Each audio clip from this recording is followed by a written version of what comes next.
నమస్కారం గురూజీ. శ్రీమాత్రే నమః. గురూజీ ఈసారి అంటే ఇప్పటివరకు మనం ఏదైతే జాతకం గురించి, వాళ్ళ గురించి పర్టిక్యులర్‌గా మనం కనుక్కున్నాం కాబట్టి, ఈసారి విడివిడిగా అడగాలి అనుకుంటున్నాను నేను మిమ్మల్ని. అయితే ఈసారి ఆగస్టు మాసంలో కుంభరాశి వారికి ఏ విధంగా ఉంటుంది గురూజీ? వారి యొక్క స్థితిగతులు ఏ విధంగా ఉంటుంది? ఫస్ట్ ఆఫ్ ఆల్ ఏంటంటే అమ్మ, కుంభంలో ఉండే శని వక్రించాడు. దీనివల్ల హ్మ్. కొంత స్ట్రెస్ ఫ్రీ అవుతారు చెప్పాలంటే. ఓకే. స్ట్రెస్ ఫ్రీ అవుతారు. అంటే ఏదో చుట్టుముట్టు ఏవో ఉన్న ప్రమాదాలు కాస్త కొంచెం ఫ్రీ అయ్యామనే ఫీలింగ్ మాత్రం ఖచ్చితంగా వస్తుంది వీరికి. ఓకే. ఇక మనీ పరంగా చూసుకుంటే ఏ విధంగా ఉంటుంది గురూజీ? ఫైనాన్షియల్‌గా తీసుకుంటే ఒకటి భూమి మూలంగా హ్మ్. ఫైనాన్షియల్ యోగం కొంతవరకు ఉంది. అండ్ ఉద్యోగ సంబంధించిన అవకాశాలు రావడం వల్ల కొంత ఇంప్రూవ్‌మెంట్స్ రావడము. ఓకే. ఆన్‌లైన్‌లో ఏదైనా వ్యాపారంలో కొంత అమ్మడం, కొనుగోలు చేయడం వల్ల కూడా కొంతవరకు ధనయోగం. బట్ ఏదైనా కూడా ఆన్‌లైన్‌లోనే ఫైనాన్షియల్ గ్రోత్ వీళ్ళకి ఎక్కువగా ఉంటుంది 2లో రాహు ఉన్నందుకు. కానీ ఆన్‌లైన్‌కి సంబంధించి చాలామంది నమ్మకూడదు అని చెప్పి మాట్లాడడం జరుగుతుంది గురూజీ. బట్ అంటే ఈ రాశి వారికి కలిసొస్తుందంటారా? ఎట్లాంటివి నమ్మకూడదంటే బెట్టింగ్సు, హ్మ్. పేకాటలు, లేకపోతే రకరకాలుంటాయి. ఆన్‌లైన్ గేమింగ్స్ ఉంటాయి. అట్లాంటివి నమ్మకూడదు. హ్మ్. ఇప్పుడు హ్మ్. ప్రోడక్ట్ మీరేదో అమ్ముతున్నారమ్మా. ఏ పప్పో అమ్ముతున్నారు హ్మ్. ఆన్‌లైన్‌లో. లేకపోతే ఏదో ఒక ఫుడ్డు, హోమ్ ఫుడ్స్ పెట్టుకుంటారు అవును. ఇంట్లో. అవి ఎందుకు నమ్మకూడదు వాటిని? రియాలిటీగా వాటికంటూ ఉన్నయి మాత్రం నమ్మొచ్చంటారు. మంచివుంటాయి గదా! అయితే ఇంకా నెక్స్ట్ వన్ కుటుంబ పరంగా అదే విధంగా వాళ్ళ ఇంట్లో ఉన్న విద్యార్థి అంటే ఎవరైనా పిల్లలు ఉండుంటే విద్య పరంగా ఏ విధంగా ఉంటుంది ఎడ్యుకేషన్ పరంగా చూసుకుంటే? ఆహ్, పిల్లలకనే గాదు, ఈ రాశి వాళ్ళకి ఎడ్యుకేషన్ పరంగా బానే ఉందని చెప్పుకోవాలి. హ్మ్. కాకపోతే ఏంటంటే ఎడ్యుకేషన్ స్ట్రెస్ గూడా ఉంటుంది. కొత్త కొత్త సబ్జెక్ట్స్ నేర్చుకుంటారు. ఓకే. అయితే ఎడ్యుకేషన్ కంటే కూడా 2 గ్రహాలు అవి దశమ స్థానాన్ని చూస్తున్నప్పుడు ఉద్యోగం మీద ఎక్కువ పాజిటివ్ ఉంటుంది ఎడ్యుకేషన్ కంటే గూడా. సూపర్. ఎడ్యుకేషన్ మీద సరిగ్గా కాన్సంట్రేషన్ చేయకపోయినా ఉద్యోగపరంగా అయితే బావుంటుందని చెప్పుకోవచ్చు. సో, ఇప్పుడు మీరన్నట్టుగానే ఉద్యోగానికి సంబంధించి కొంతమంది ఉద్యోగం చేస్తున్న వాళ్ళుంటారు. లేదా హ్మ్. వ్యక్తిగతంగా బిజినెస్ చేస్తున్న వాళ్ళుంటారు హ్మ్. సెపరేట్‌గా. హ్మ్. సో, వీళ్ళకి ఏ విధంగా ఉండబోతోంది? అంటే లాభవిధిగా ఉంటుందా? లేదా నష్టవిధిగా ఉంటుంది? ఏ అంటే విధంగా? బిజినెస్ పరంగా అంటే అమ్మా ఒకటేనమ్మా. బిజినెస్ పరంగా అయితే రియల్ ఎస్టేట్ రంగాల్లో ఉండేటువంటి వారికి, ఫ్యాక్టరీస్ నిర్మించేటువంటి వారికి పాజిటివ్ ఉంది. గోచారం అయితే పాజిటివ్ ఉంది. అయితే ఇక్కడ నేను ఎప్పుడు కూడా ఒకటే చెప్తాను. బిజినెస్ అనేటువంటిది పర్సనల్ చార్ట్‌లో మీకు దేని ద్వారా ఉంది బిజినెస్? ఒక్క బిజినెస్ యోగం ఉంటే సరిపోదు. దేని ఓకే. ద్వారా బిజినెస్ ఉంది? సో, రంగం అనేది వాళ్ళ పర్సనల్ చార్ట్‌ని బట్టి ఎందుకంటే సింపుల్ నిర్ణయించుకోవాలి. ఎగ్జాంపుల్ చెప్తాను నేను. హ్మ్. షాప్‌కెళ్ళి ఒకటి కొనుక్కురావాలి. అది ఏ షాప్‌కెళ్తున్నావు?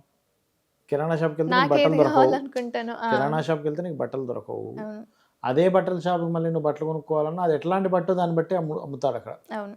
సూట్ అమ్మాలి. నువ్వు చీరల షాప్‌కెళ్తే నీకు సూట్లు దొరకవు. అవును. చిన్నపిల్లలది దొరకదు. హ్మ్.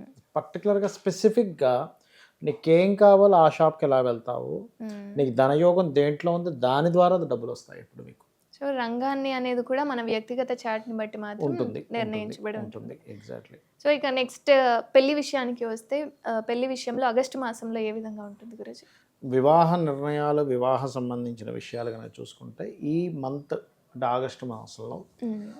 మిడిల్ ఆఫ్ ది ఆగస్ట్ నుంచి కొంచెం మెడికల్ రంగాల్లో ఉండేటువంటి వారు, రాజకీయ బ్యాక్‌గ్రౌండ్ ఉండేటువంటి వారు, పెద్ద కుటుంబం నుంచి సంబంధాలు కుదురుతాయి. అయితే ఇందులో రవి ఎప్పుడు కూడా వివాహ సంబంధించిన విషయాలకు వ్యతిరేకి. హ్మ్. సూర్య భగవానుని నమస్కరించుకోవడం, సూర్యుడిని ప్రసన్నం చేసుకుంటే తొందరగా కుదురుతాయి వీరికి. ఓకే. సూర్య భగవాన్‌కి ఏదైనా నమస్కారం 25థ్ చేసుకుంటే లోపల కుదుర్చుకోవడం మంచిది. సూపర్. ఇక తరువాయి చూసుకుంటే చాలామంది ఇన్వెస్ట్‌మెంట్స్ చేయాలి అనుకుంటారు. హ్మ్. బట్ ఆగస్టు మాసంలో ఇన్వెస్ట్‌మెంట్స్ అనేవి వీళ్ళకు ఏ విధంగా ఉపయోగపడతాయి? లేదా నష్టానికి ఏదైనా దారి తీస్తాయా గురూజీ? ఇన్వెస్ట్‌మెంట్స్ అంటే ఒకటమ్మా, తప్పనిసరి ఇన్వెస్ట్‌మెంట్ చేయాల్సొస్తది ఆగస్టు మాసంలో వీరికి. ఓకే. ఎందుకంటే రాశిలో ఉండే శని వెనక్కి వెళ్తున్నాడు కాబట్టి హ్మ్. తప్పనిసరి ఇక తప్పదు. అలాంటి సిట్యుయేషన్స్‌లో ఇన్వెస్ట్‌మెంట్స్ చేస్తారు. బట్ నేను ఇచ్చే మరది సజెషన్ ఏంటంటే లాభానికి దారి తీస్తుందంటారా? లేదా నష్టానికి దారి అదే తీస్తుందంటారా? లాభం రావాలి, నష్టం దారి తీయకుండా ఉండాలంటే నువ్వులు దానంగా ఇవ్వడము, శని, కేతు, శుక్ర గ్రహాల దగ్గర దీపారాధన చేసినట్లయితే నష్టం రాదు. ఓకే. సో, ఇగ నెక్స్ట్ విదేశీయానం అంటే చాలామంది ఇక్కడి నుంచి హ్మ్. వేరే చోటికి వెళ్ళాలి అని చెప్పి ఆలోచించే వాళ్ళు చాలామందుంటారు. సో, వాళ్ళకి మీరిచ్చే సందేశం ఏంటి? ఇక్కడ విదేశీయానం అంటే ఓన్లీ విదేశీయానం అని కాదు. రకరకాల విదేశీయానం ఉంటాయి. అవును. సరదాగా తిరుగుతున్నామా, చదువు కోసం తిరుగుతున్నామా, ఉద్యోగం కోసం తిరుగుతున్నామా అనేది. హ్మ్. ఉద్యోగం కోసం వెళ్ళే వాళ్ళకైతే పాజిటివ్‌గానే ఉందని చెప్పుకోవచ్చు విదేశీయానానికి ఇప్పుడు. ఓకే. ఇక మిగతా రంగం అంటారు. అంటే బయటికి వెళ్ళేవాళ్ళు కావచ్చు, లేదా చూడటానికి వెళ్ళే వాళ్ళకి ఏదైనా ప్రమాదం అనేది పొంచి ఉందంటారా? ప్రమాదము అంటే విదేశాల మూలంగానే అని కాదు ఇక్కడ ప్రమాదం అనేటువంటిది చూసుకుంటే గనక కొంచెం హ్మ్. కొంతమంది చూడండి మనకి ఆహ్, ఒక్కోసారి ఏదైనా ఎత్తైన ప్రదేశాలు ఎక్కినప్పుడు గానీ, కొంచెం ఎక్కువ గాలి వచ్చినప్పుడు గానీ ఇబ్బందొస్తుంది వాళ్ళకి. ఏదో పడిపోవడం ఇట్లాంటివి అవునవును. జరుగుతుంటాయి. హ్మ్. అలాంటివి కొంచెం చూసుకోవాలి.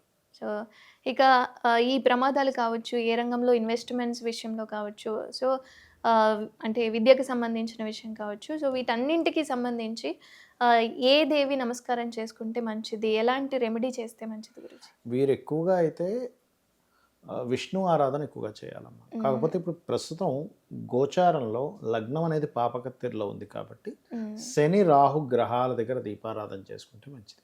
ధన్యవాదాలు గురూజీ. శ్రీమాత్రే నమః.